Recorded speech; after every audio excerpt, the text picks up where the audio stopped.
Hi అండి. మేము ఈరోజు సండే కదా తోటలోనే స్టే చేస్తున్నాం. మరి సండే అంటే స్పెషల్ ఉండాలి కదా. ఈరోజు అయితే మా స్పెషల్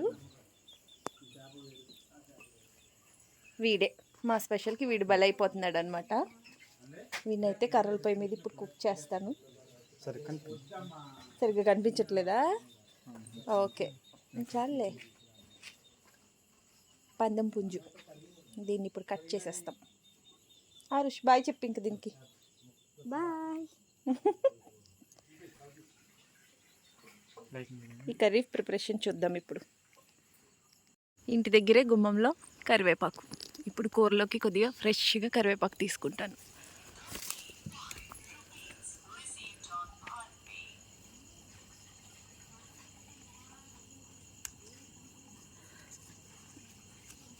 ఓకే, కరివేపాకు తెంపుకున్నాను. ఇప్పుడైతే కర్రల పొయ్యి కూడా మా కోసం రెడీ అయిపోయింది. కోడి కూడా చికెన్ అయిపోయింది. ఆ కోడి పేరు ఏం పేరు? కాకిడాయిగా. కాకిడాయిగా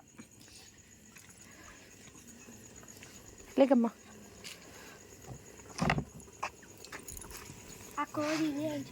చూడండి కర్రల పొయ్యి రెడీ అయ్యింది కదా.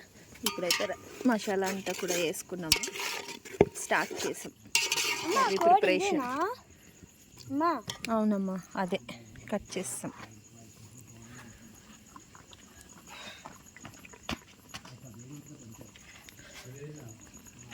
బాలా మంట చిన్నది వస్తుందిరా. ఇది మంట చిన్నది వస్తుంది చూడు, ఇంకొంచెం పెద్దది.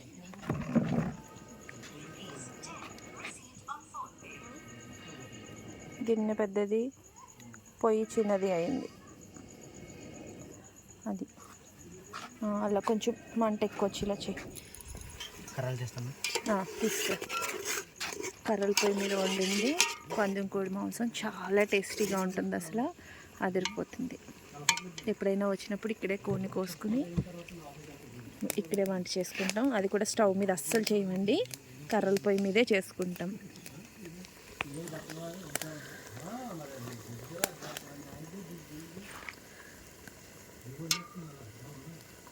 ఆరు చేతులు కాలిపోతాయి.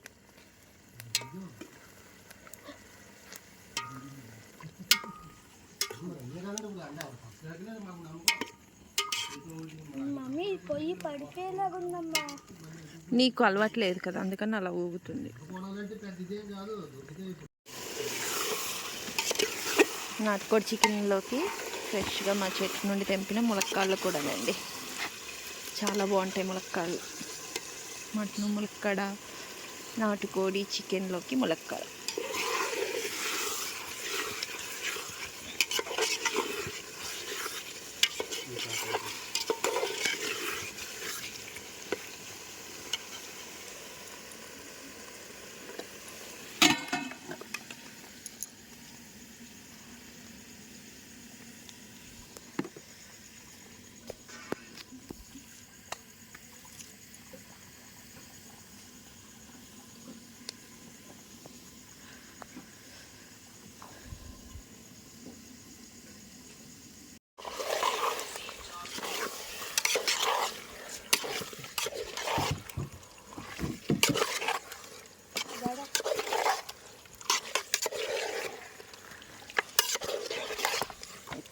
చాలు.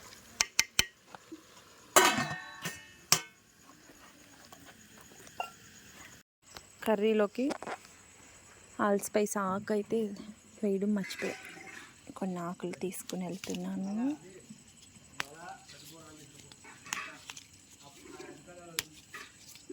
అయ్యో పడిపోయింది. ఇవి ఒకసారి కడిగేసి కర్రీలో వేసేస్తా.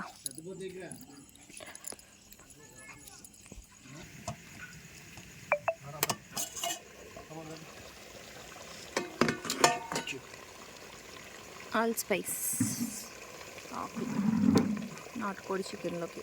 ఈ స్మెల్ కూడా చాలా బాగుంటుంది ఆకులు.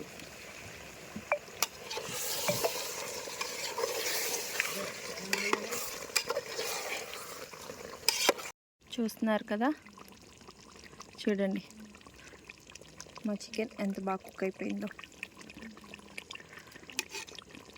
ములక్కాడ కూడా మంచిగా కుక్ అయిపోయింది.